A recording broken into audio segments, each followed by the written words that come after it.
Hare Krishna. Welcome to another evening in Lives of the Vaishnava Acharyas. I'm your host, Chaturatma dasa. I want to thank everyone for joining us. We have quite a number of people here in the chat room this evening. Very happy to have you with us.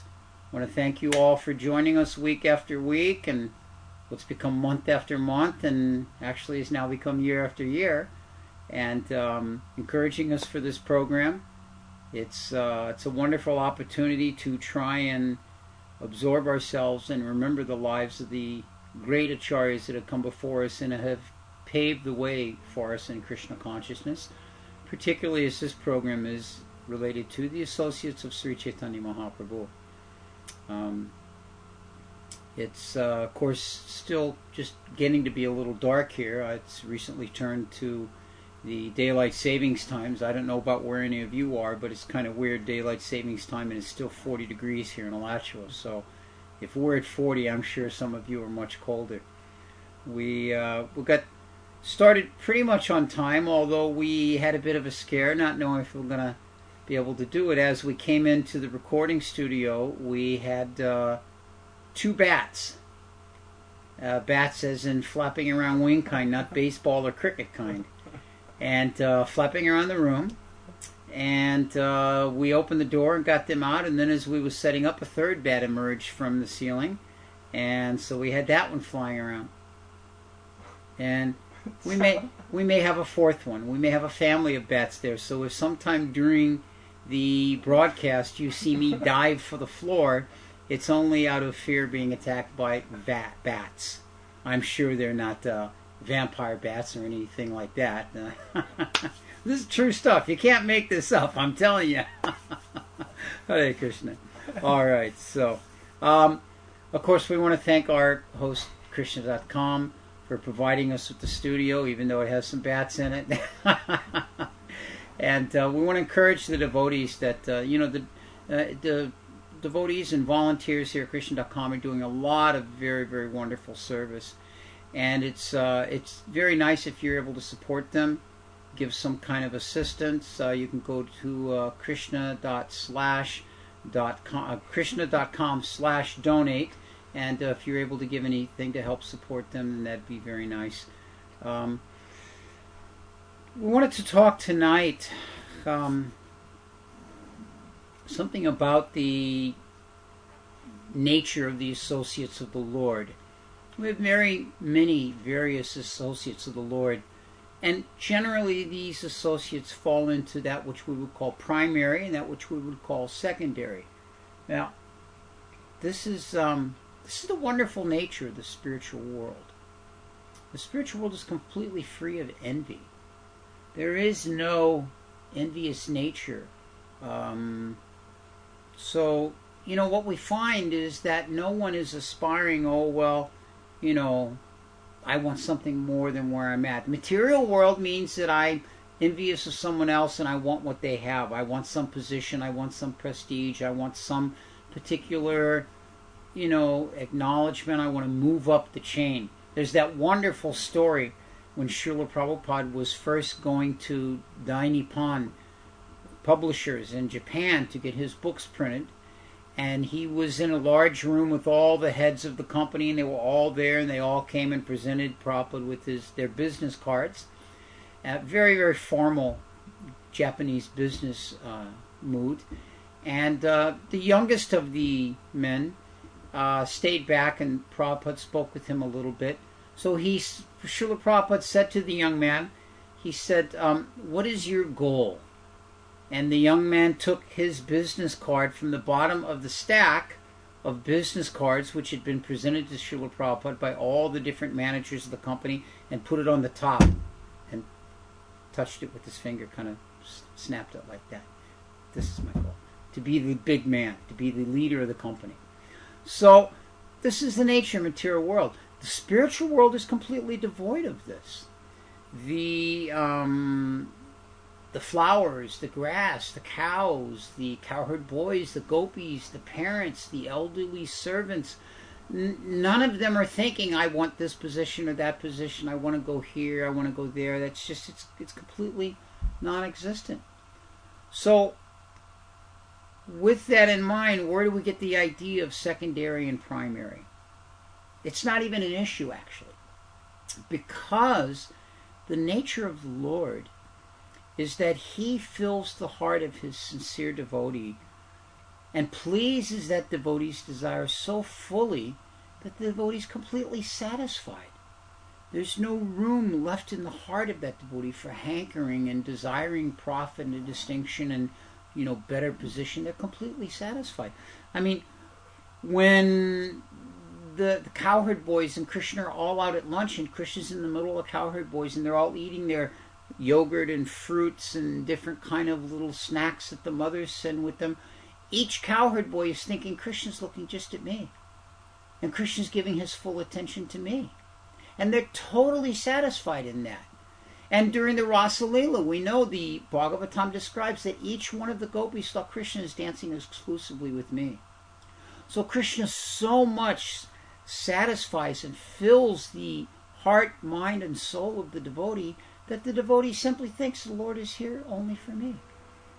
But the nature of the Lord is that He can do many things at one time. He's very clever.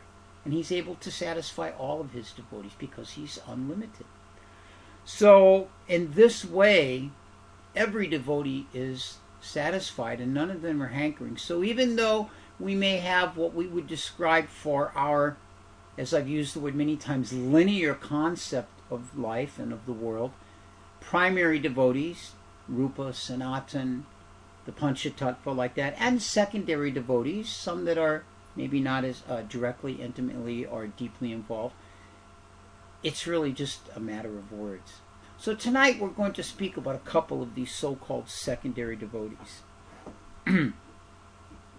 Now, I was thinking about meditation. Meditation, this means something that we fix our mind on, something that we absorb our thought process in. And it's a very big subject these days. We have all kinds of workshops and seminars and etc., all these training courses and all for teaching people how to meditate. Even in the secular world, human resources discuss the possibilities of meditation with people and meditation to help resolve personal conflict and so on and so on like this. It's the type of thing that has become very comfortable for people to speak about. Now, working in the secular world, many of you out there, I know, have the same scenario that I do, where you have to hold some type of a job. So working in the secular world means that we come to know those we work with to some greater or lesser degree. And they come to know us and certain details about us. And the knowledge that we share with them is going to be, more or less depending upon what the nature of our relationship is with the individuals that we're working with, how deep the friendships go like that. So, in my particular workplace, many of the co-workers, matter of fact, almost everyone there know that I'm a Hare Krishna devotee. But I have to say honestly that very few of them have even the most remote idea what that means. And I'm quite happy to leave it that way for the majority of the people that I work with. Just whatever they know or don't know, that's fine with me. But one thing that many of them do understand is that I do some kind of meditation. There's some meditation thing involved in my life. So, as devotees, we generally don't think very much of the process of meditation. That's because we associate it with the modern so-called meditation that, is not really what the Bhagavatam would describe a real meditative state to be. Bhagavad Gita even gives even more basic, rudimentary understandings of this. So, but the fact of the matter is that the process of meditation is there very strongly within our minds, within our process, our devotional process.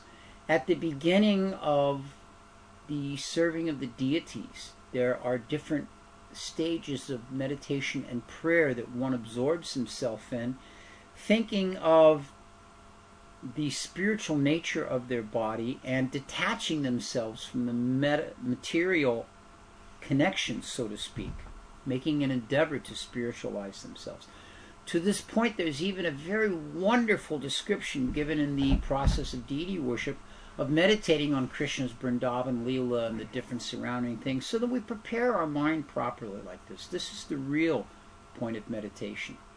In our own Gaudiya line, we have this type of instruction there from Narottam Das Thakur.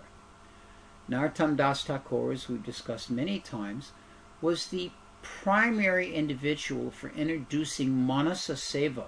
Manasa means to absorb the mind, to meditate, if you will.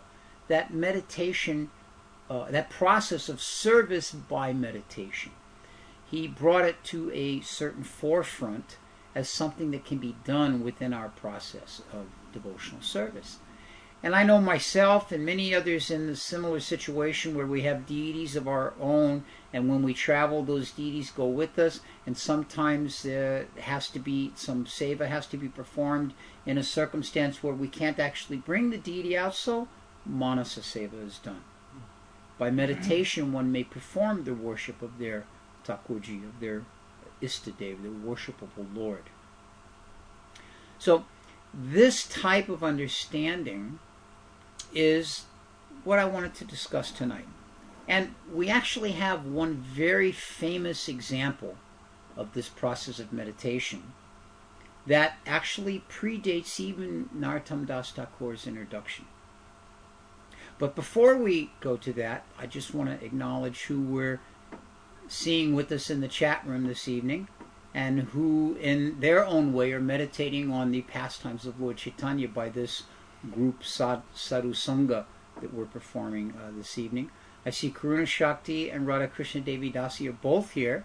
They're some of our very long time listeners and have been with the program for a long time. Manjesh was able to make it tonight. Manjesh, always nice to have you with us. And Bhaktin Carol, another long time listener and follower of this program.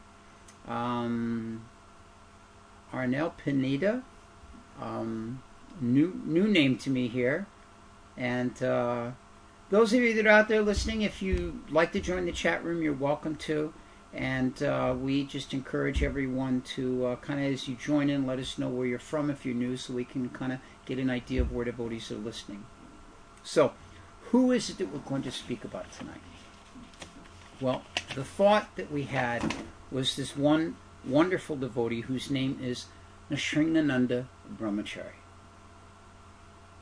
Actually, my wife mentioned this to me because when I told her who we were talking about, she said, "Oh, it's Brahmacharis for some reason." And I didn't even think about the fact that they're Brahmacharis. But actually, a couple of weeks ago we spoke about the Grihastas and the importance of seva like that. So somehow or another it's just taken this direction. Certainly not due to any of my own qualifications in the Brahmachari ashram. Those days are long gone. But tonight we're going to start with Nrsimhananda Brahmacari. Nrsimhananda Brahmacari actually was previously known as Pradyumna Brahmacari. And he was considered to be the 13th branch of the tree of Lord Chaitanya's devotional service. And the interesting thing, he was a worshipper of Nrsimhadev. He was very devout in his following of Lord Nrsimhadev, and because of this, Chaitanya Charitamrita explained to us that Sri Chaitanya Mahaprabhu changed his name to Nrsimhananda Brahmacari. It describes in the Antya-lila how he was very, very famous devotee. And he actually is said to have been directly instructed and spoken to by Lord Nrsimhadev, and that Lord Nrsimhadev resided within his heart, and Sri Chaitanya Mahaprabhu, understanding this, therefore gave him this name. It mentions that while he was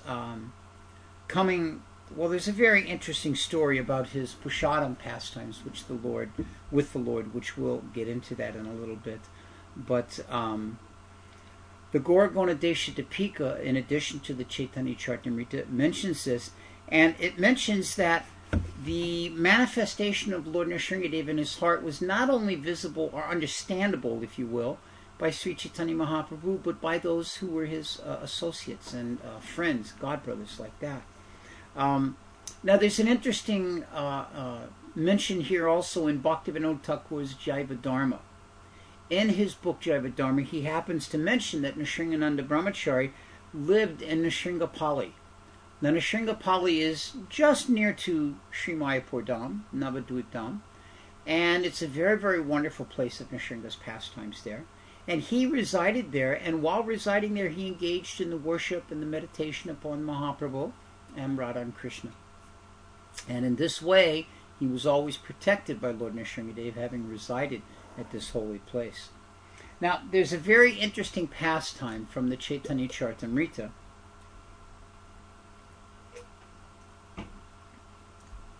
where it mentions how Nrsimhananda Brahmacari was offering food, and that he was engaged in this meditation, as I mentioned, on serving the Lord. And after a couple of days of meditating in this manner, Nrsimhananda told Shivananda Sen. Of course, we've mentioned Shivananda Sen, a very senior devotee in the Bengali Gaudiya community. And he said to him, he said, I've already brought Sri Chaitanya Mahaprabhu to the nearby village of Kulia, of Panihati. Excuse me. He said, tomorrow at noon he will leave Panihati and he will come to your home. He said, I want to cook for him. Now, Nrsimhananda Brahmacari was an excellent cook also.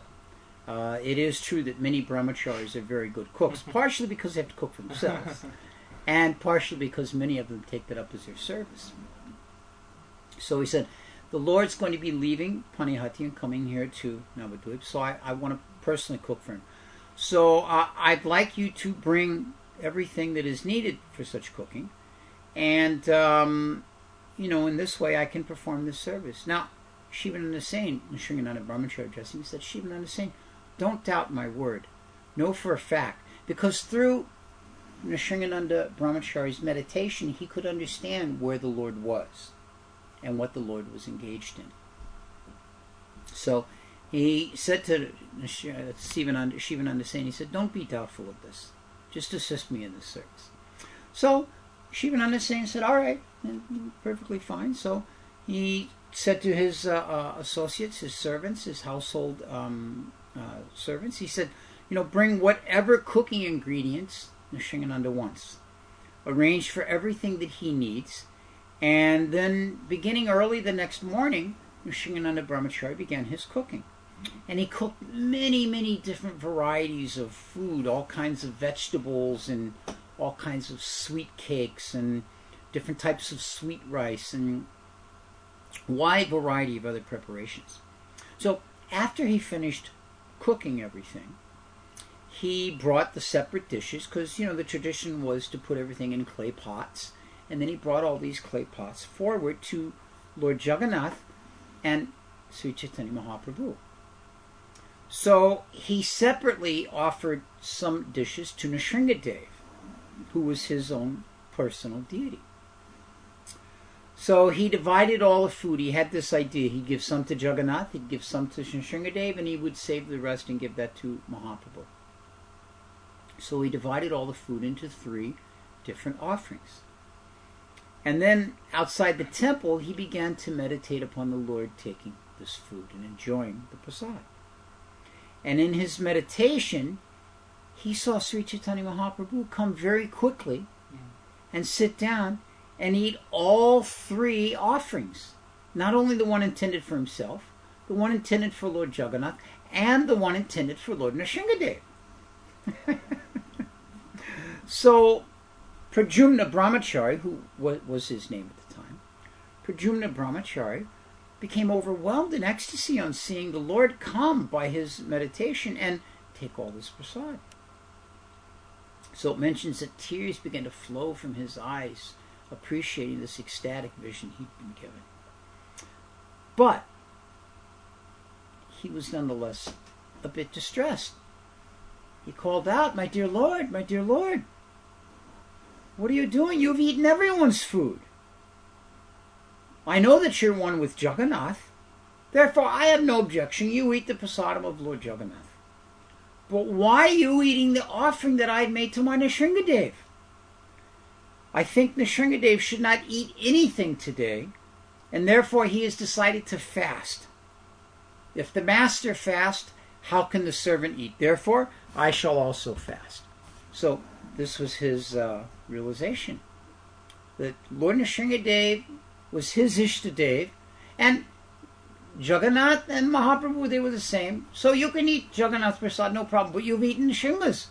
Now how will Nrsimha is going to fast today, therefore I'm his servant, I'll fast also. Of course, this is the proper mood of the Brahmachari. Prabhupada tells us this way back in the beginning of the Bhagavad Gita, that the nature of the Brahmachari is that he would go out and collect all day, and when he came back at night, he would give everything to the spiritual master. And if the spiritual master called him to eat, he would eat. And if the spiritual master didn't call him, then he would fast. No concern one way or the other. So, like that. So, if my master is fasting, then I will also fast. So, it mentions that although Nrsimhananda Brahmacari felt great jubilation to see Mahaprabhu eating everything, for the sake of his Ishtadev, Lord Nrsimhadev, he felt some disappointment.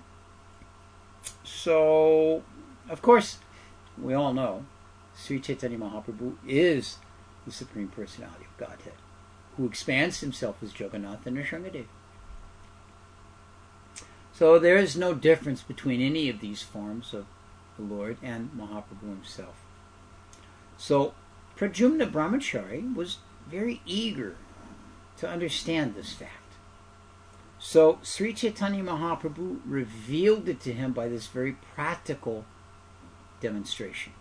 And we see this many times. Mahaprabhu would teach a lesson by doing something very practical and vivid that would stay in the mind of the individual devotee. So when Mahaprabhu came, then he actually did sit down. He took all the prasad. And this was, of course, at the house of Raghava Pandit. And all the different varieties of prasad that were prepared that had not been brought out, he enjoyed all these things. But he saw that Nrsimhananda was not taking anything. So he said to Nrsimhananda, he said, Shivananda mentioned to Nrsimhananda, he said, why are you expressing so much dismay? What is the matter? Nrsimhananda said, just see the behavior of your Sri Chaitanya Mahaprabhu. He alone has eaten what was meant for all of the deities. And because of this, both Jagannath and Nrsimhadev are fasting today. Well, Shivananda Sen heard this statement. And he was unsure whether Pradyumna Brahmachari was speaking in this way because of ecstatic love, because Shivananda Sen was accustomed to different devotees experiencing ecstatic love, or because it was actually a fact that Sri Chaitanya Mahaprabhu would come and eat in the offering of all three deities. So when Shivananda Sen looked perplexed, then Pradyumna Brahmachari said to him, he said, all right, bring more food. Let me cook again, and I will offer that to my Lord Nrsimhadev. So Shivananda Sen arranged to bring all the different preparations, and again Pradyumna Brahmachari began to cook. And he cooked everything very, very nicely, and then he offered what he had cooked to Nrsimhadev. And in this way, he was very satisfied that Nrsimhadev did eat this offering, and therefore neither of them fasted that day. So, one day, the following year, this is 1 year after this event took place, the devotees had all gone to Jagannath Puri for the Rath Yatra. And in the presence of all the other devotees, the Lord began to raise some topics about Nrsimhananda Brahmachari. And he began to praise his transcendental qualities. He said, the Lord said this, he said, last year, now this is how amazing the Lord is. He's remembering very clear. He said, last year, when Nrsimhananda gave me varieties of sweetmeats and vegetables to eat, they were so good that I had never eaten such wonderful tasting preparations before in my life from anyone. The devotees were all struck with wonder to hear that the Lord was doing this. And in this way, Shivananda Sen became more confident that the statement that Nrsimhananda had, that Pradyumna Brahmachari had mentioned, was definitely true. So it mentions that at that time is when the Lord gave him the name Nrsimhananda Brahmacari, because he was always absorbed in the pastimes of serving Lord Nrsimhadev and completely feeling fearless in that way. So I have to say, as we're speaking here, my tech assistant Abai, every little noise we hear, he's looking to the ceiling to see if we have more bats. I'm the only one not looking to the ceiling because I have to look at you all. So we would simply ask that all of you please pray that Nrsimhadev protects us here in the studio, that no more bats come tonight.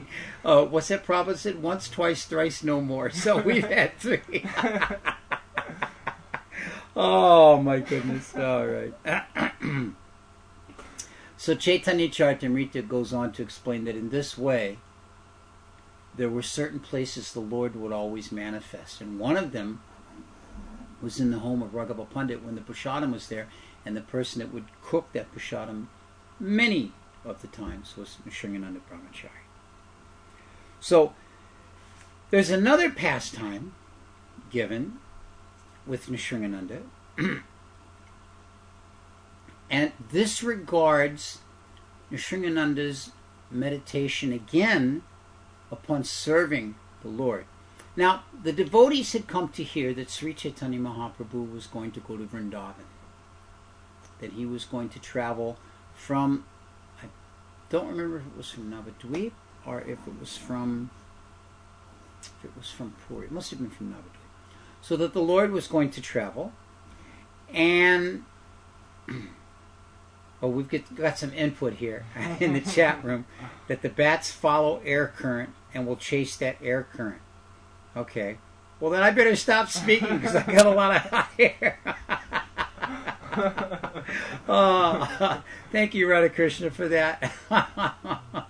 All right. Back to Nrsimhananda Brahmacari, who was fearless of all bats. I'm not sure we're going to want to post this episode in the archives. All right. So, Lord Chaitanya had arranged that he was going to travel to Vrindavan. Now, what had happened was that the Lord had gained quite a reputation at this time. And everywhere he went, he was followed by hundreds, even thousands of people.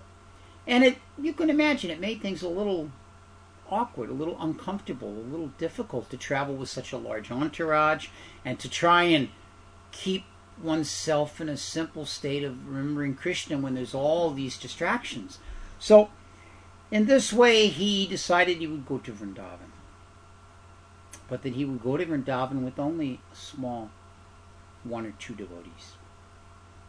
So, Nrsimhananda Brahmacari, who had duly been given this name now, he heard that Sri Chaitanya Mahaprabhu was going to go to Vrindavan. So, he became very pleased. Now, he understood that the roads of travel at that time were not necessarily, I don't know how they compare to today.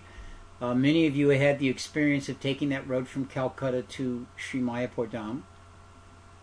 And except for that last section, once you enter the Dham after the railroad tracks, it's a very dangerous road. Many, many accidents there. Similarly, from Vrindavan from Delhi to Vrindavan before they paved it, and many of these things happen. So, in some way, he wanted to make a nice arrangement for the Lord. So Nrsimhananda Brahmacari sat down, and very, very pleasingly, he began to meditate on decorating the road that the Lord would follow. It says that first he contemplated a broad avenue starting from the city of Kulia, and he, not just a large avenue, but a beautifully made one with all types of valuable gemstones lining it, and wonderfully placed soft sand for walking on in it.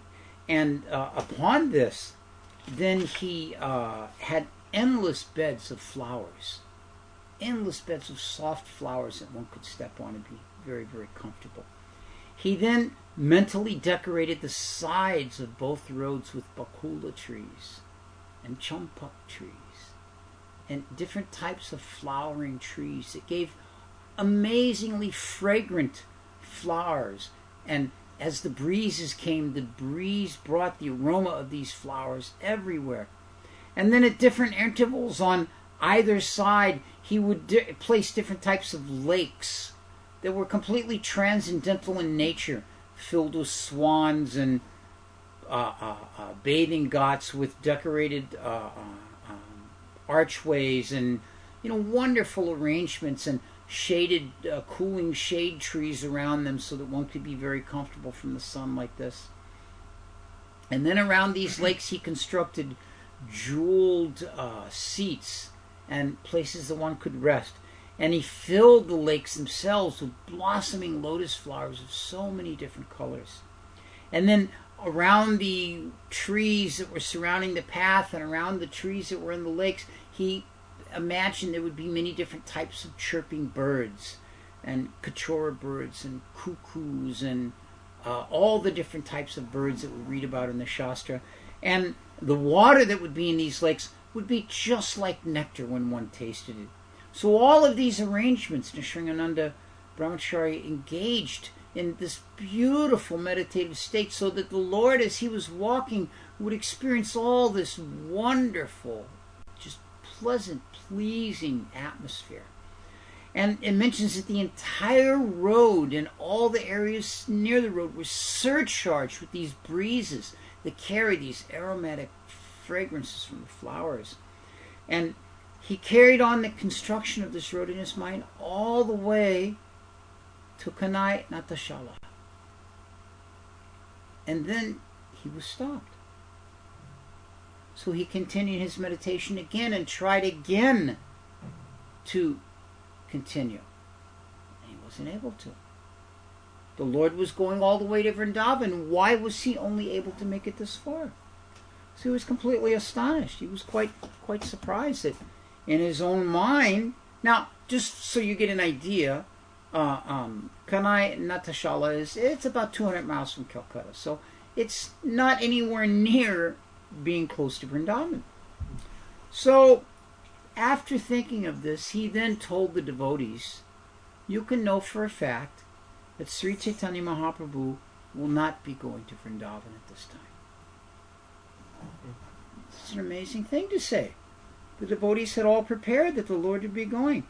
Now, Nrsimhananda Brahmacari was a very great devotee of the Lord.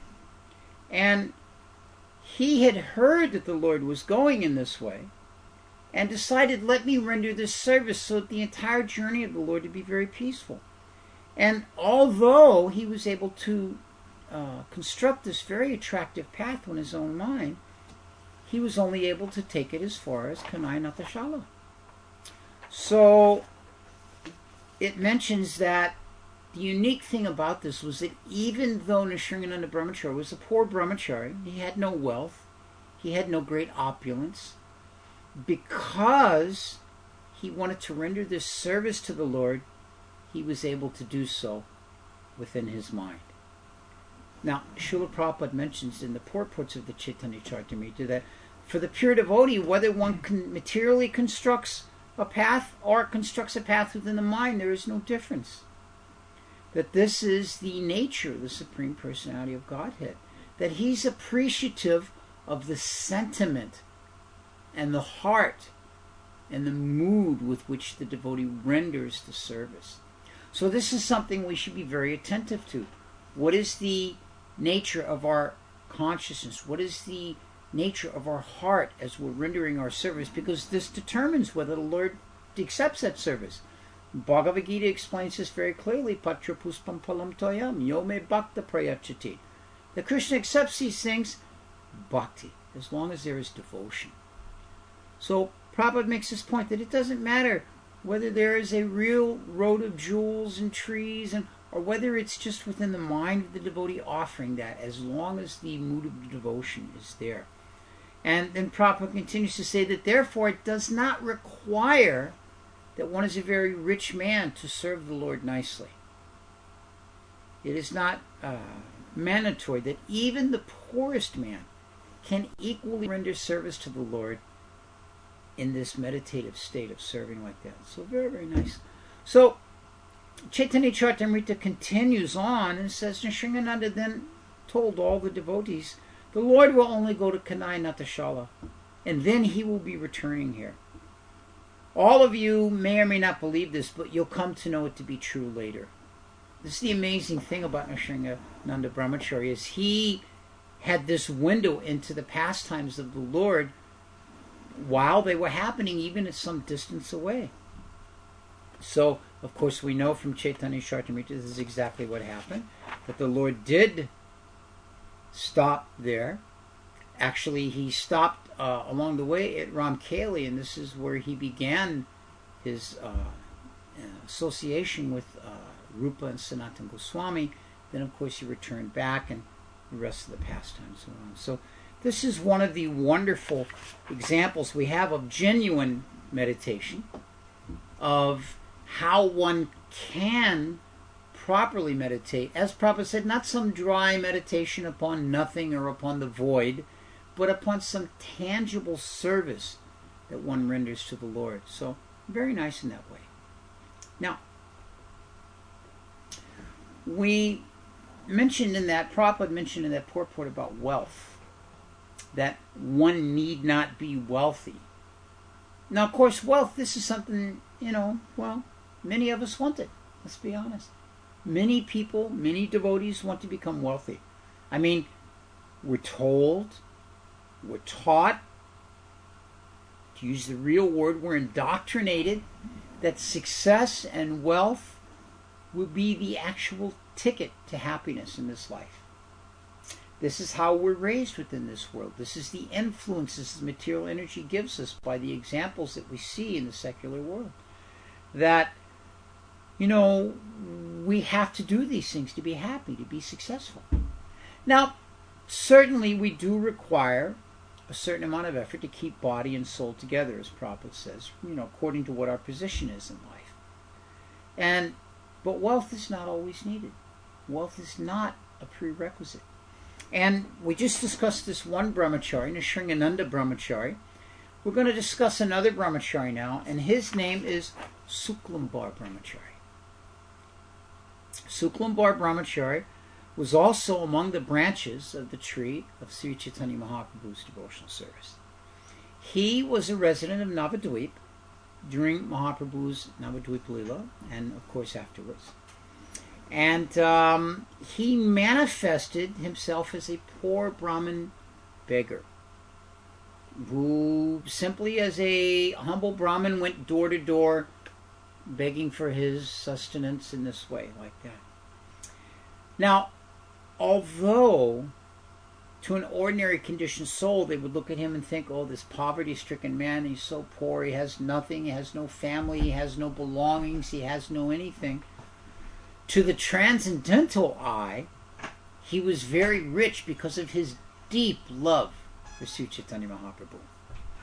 Actually, Gorgona Desha Dipika, it mentions that Suklambar Brahmacari was previously one of the wives of the Jugnik Brahmanas during Krishna Lila.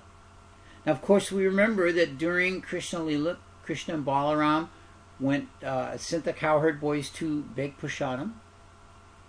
And the wives of the Jugnik Brahmanas, they understood that this was the right thing to do, and they gave the prasad to them. So later in his next appearance in the Lord's pastimes, one of the wives took her birth as Suklambar Brahmacari.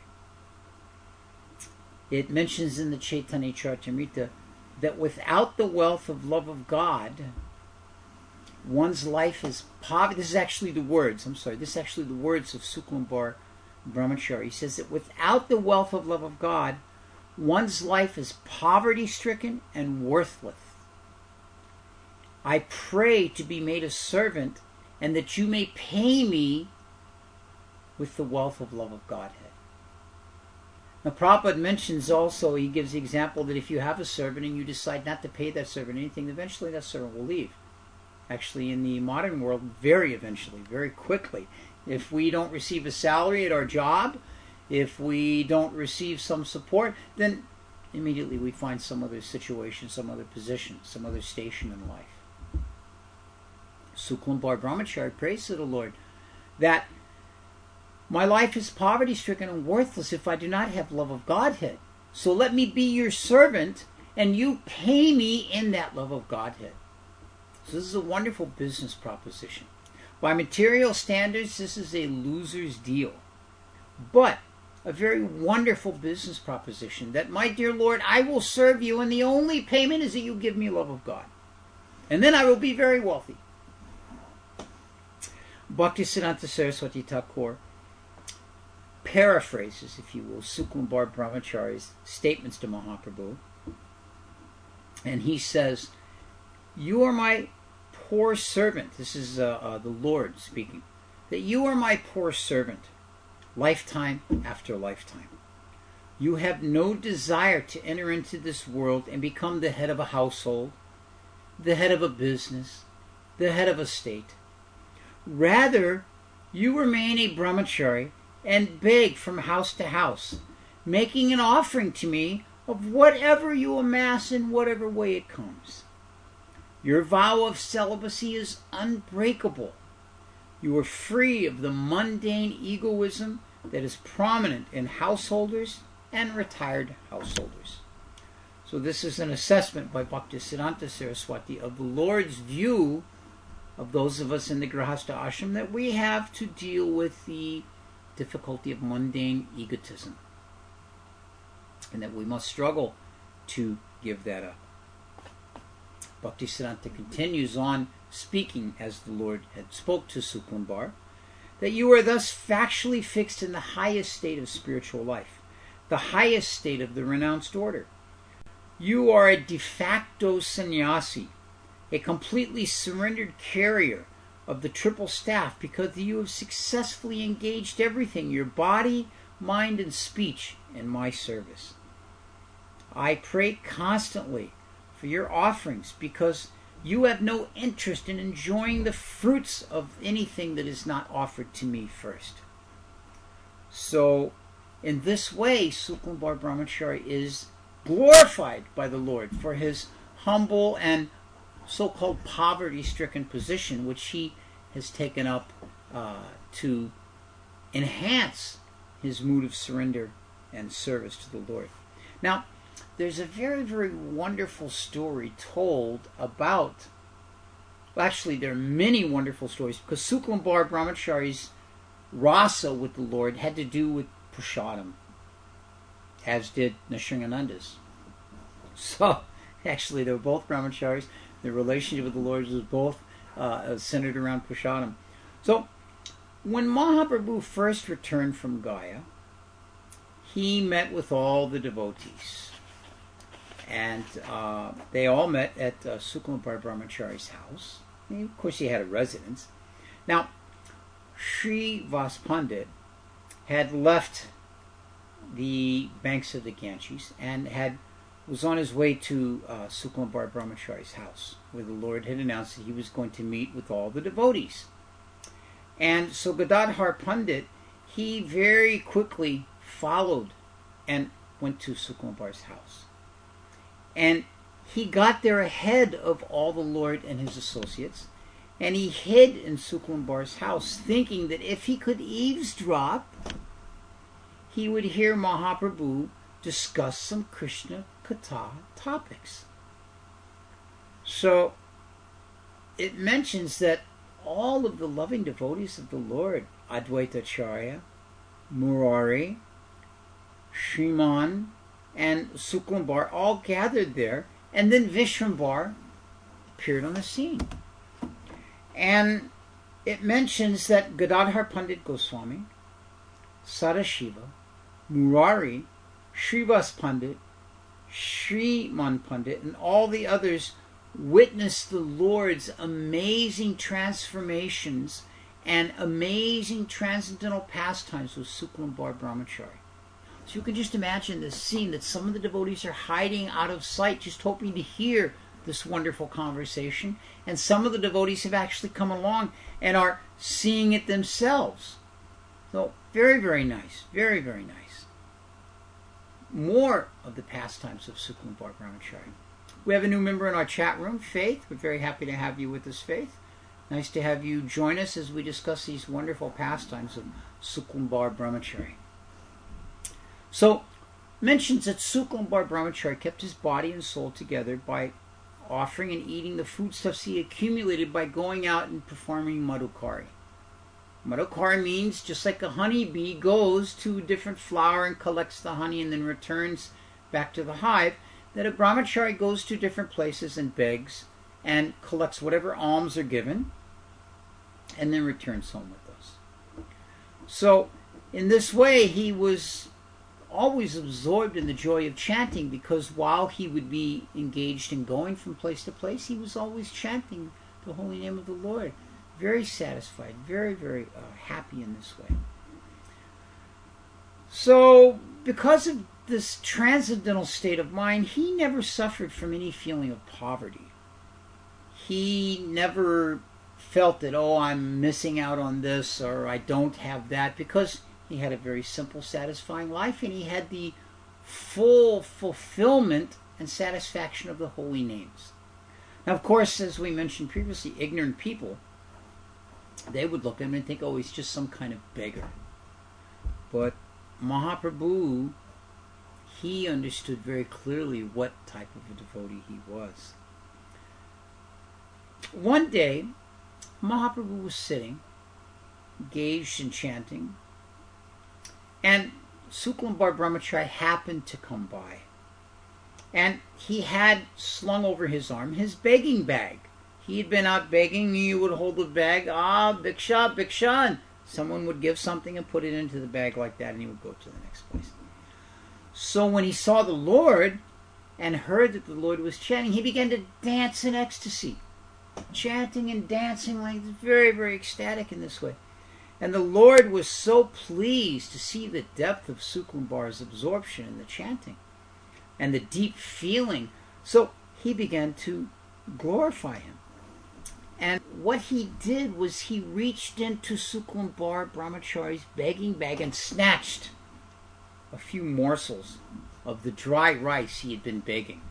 Now, of course, you're not begging cooked rice. You're begging dry rice, because then you'll take that home and cook that. So the Lord reached into his bag and snatched a few grains of that dry rice.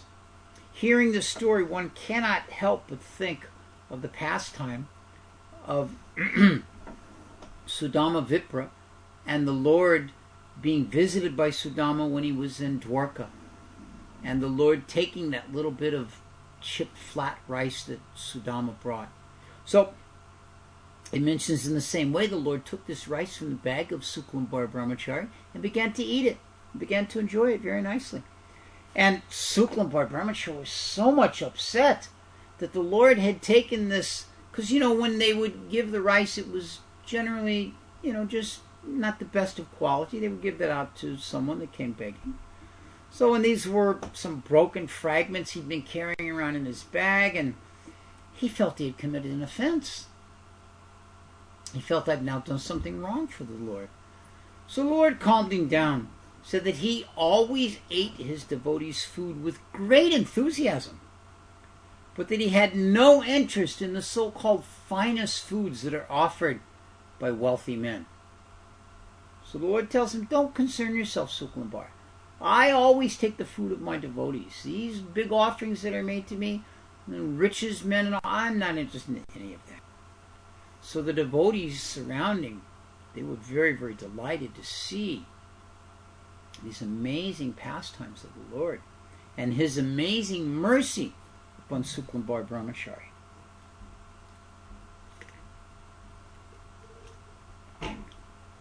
The Lord then said, listen, Suklambar Brahmacari, I reside permanently in your heart. Whatever you eat, I also eat that. When you go on your begging rounds, I accompany you. I have descended to distribute love of God, and you are my servant, lifetime after lifetime. I hereby bestow upon you prema bhakti, which is my very life and soul. So in this way, Suklambar Brahmacari was given this great benediction. Now, there's another time, Chaitanya Bhagavat describes how Mahaprabhu actually once ate cooked food at the home of Suklambar Brahmacari. We've heard how he ate the raw rice from his baking bowl, Now, one time Suklambar Brahmachari, the Lord announced, he said, I wish to go to the home of Suklambar Brahmachari and take my lunch there. And so Suklambar felt a little, nervous. I mean, he was just a humble brahmachari. He didn't have a very opulent or palatial place, and he wasn't a very excellent cook. Didn't know what he was going to be making, and he was a little uncertain. So he went to the devotees. He said, what should I do? What can I make? I'm not, all I go out and do is bake a little rice and eat that each day. So the Lord repeatedly told him, no, I'm definitely coming. It is my desire to come to your house. So the devotees suggested that you just cook the food that you usually cook without, touching anything in any way, and keep everything very clean, and the Lord will be very satisfied. So it mentions on the day of the invitation that when the Lord was coming, Suklambar bathed himself and dressed in his nicest, simple dhoti, and he then lit the stove and put a pot of water on to boil, and then, without putting his hands into the rice or anything, he poured the water into the rice and added a little bit of a plantain tree so that would flavor it. And all this was being done while with great emotion he chanted the names of Krishna, Gopal, Govinda, Vanamali, like this, chanting the holy names and preparing this meal for the Lord. It mentions that at that moment, Lakshmi Devi, the supreme goddess of fortune, the most perfect associate of Lord Vishnu, she blessed the food that was cooked by that devotee, Suklambar Brahmachari. And that when Mahaprabhu came to Suklambar Brahmachari's house and tasted this wonderful rice and the vegetables that had been put in it, he said, this must have been made by the goddess of fortune herself. He praised it repeatedly, saying, in my entire life, I have never eaten such tasty food as this. The devotees, they saw this crying of the Lord and this satisfaction with the prasadam of Suklambar, and they all gloriously called out, Hari, Hari, Hari. Very, very nice like this. So then the devotees, they saw this majestic mercy of Sri Chaitanya Mahaprabhu to Suklambar Brahmachari, and they began to cry as they watched the Lord very joyfully eating this prasadam. So Chaitanya Bhagavat concludes this story by saying, may all the rich millionaire non-devotees observe the mercy received by this humble beggar brahmachari Suklambar. No one is able to attain the mercy of the Lord through wealth, high birth, or scholarship. The scriptures repeatedly tell us that the Lord is only attracted by the taste of devotion. And of course, the Lord definitely tasted the devotion in the prasadam of Suklambar Brahmachari. There was another time at which the Lord, who was in a very affectionate mood, he was feeling very kindly disposed towards his devotees, he began awarding each of them different benedictions. So Suklambar Brahmachari's turn came, and then he addressed the Lord. And he said, O opulent Lord, you know that although I have visited Mathura and many other holy places, I remain very unhappy. Therefore, please award prema bhakti to me, and then I will be free from misery and become happy. And Mahaprabhu looked at him with a very discerning eye, and he said, my dear Suklambar, the jackals also travel from place to place, do they not? Then for me, what is the value of your traveling here and there and going from this place to that place? So the Lord rather sarcastically began to tease him. Upon hearing this, it mentions the Suklambar Brahmachari in great ecstasy on hearing these teasing words of Sri Chaitanya Mahaprabhu, fell down at his lotus feet and touched his feet and washed his feet with his own tears. When Suklambar Brahmachari did this, Mahaprabhu smiled very largely and said, all right, so be it. May you attain prema bhakti this very day. And it mentions that instantly Suklambar Brahmacari became filled with the ecstasy of love of Godhead. And then in the company of all the bhaktas, Lord Gaurahari, Suklambar Brahmacari, they all sang and danced and chanted the holy names of Sri Hari well into the night. So here we see that one may indeed be poor, one may indeed be a brahmachari or a grihastha. What really is of the essence in the lives of these two devotees is the deep devotion in their heart that they had for their service to the Lord, and that they had in their mood of serving the Lord, both personally and in their own thought process. So we'll finish there for this evening. It's about 9 o'clock. We have successfully absorbed ourselves in the pastimes of the Lord and given up the pastimes of any other types of creatures we were concerned about at the beginning. So if any of you are in our chat room, Keith B. has joined us and Varani has also joined us. If you have any questions or anything you'd like to ask, Manjesh, you've always got something to add if you'd like to throw something in.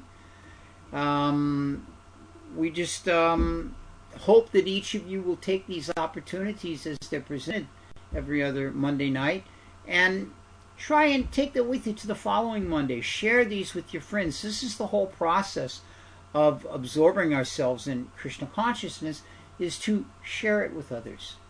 And particularly the association of devotees are able to best appreciate these pastimes of the Lord and His associates. So those of you that see devotees throughout the day, talk about these different individuals. Speak about the activities of Nrsimhananda meditating on this beautiful road he made for the Lord. Talk about the humility and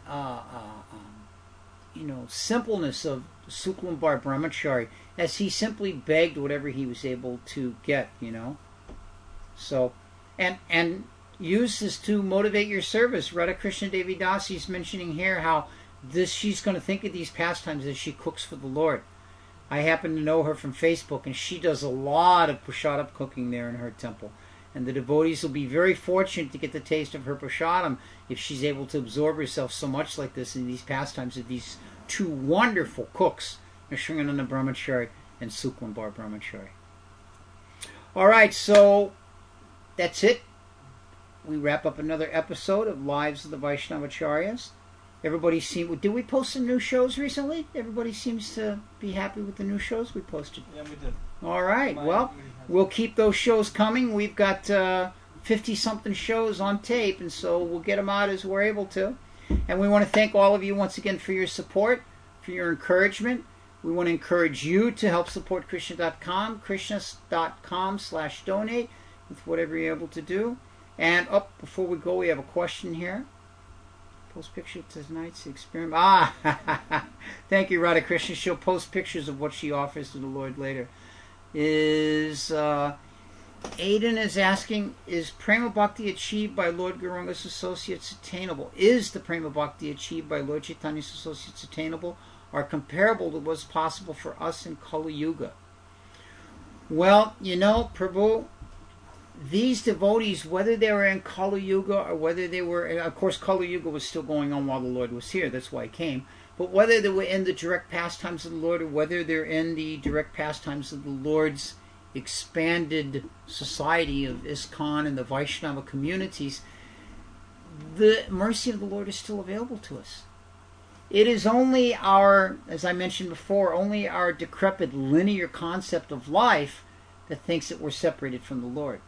If we live in a temple, we see the Lord every day. If we're chanting the holy name, we're associating with the Lord every day. If we're taking prasad, we're tasting the Lord every day.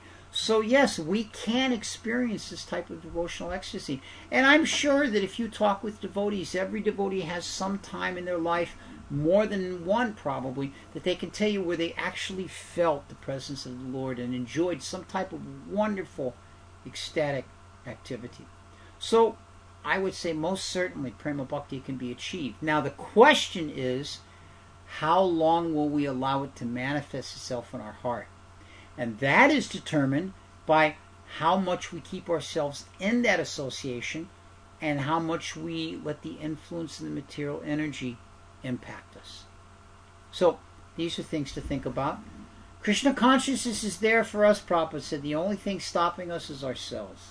We can be as Krishna conscious as we want to, or as Krishna conscious as we don't want to, or as un-Krishna conscious as we don't want to. So, there we go. All right. Thank you very much. Once again, not next Monday, but the following Monday, we'll see you again for another episode in the Lives of the Vaishnava Acharyas. Hare Krishna.